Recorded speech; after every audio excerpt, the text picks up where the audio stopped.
ভাষণ দেওয়াটা আমি খুব সহজ বলবো না, কারণ ভাষণ দিতে হলে, গলাবাজি করতে হলে চাপ আর জোর থাকতে হয়।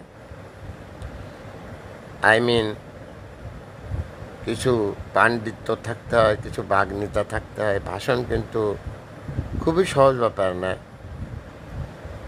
মোটামুটি যারা এ বিদ্যায় পারদর্শী তারা দিতে পারেন,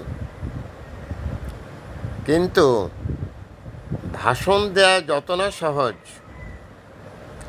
রাজ্য পরিচালনা করা কত যে কঠিন। একজন সৎ রাষ্ট্রনায়ক হতে হলে তাকে হযরত ওমরের জীবন ব্যবস্থা দেখে রাজ্য পরিচালনা করতে হবে। একজন সৎ রাষ্ট্রনায়ক শুধু রাষ্ট্রের সম্পদ না, পৃথিবীর সম্পদ, তথা আল্লাহ একজন খুবই প্রিয় বান্দা।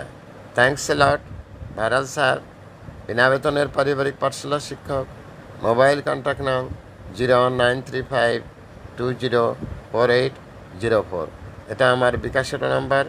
আমি একটি বিনা বেতনের পারিবারিক পাঠশালার শিক্ষক। Thanks a lot viral sir.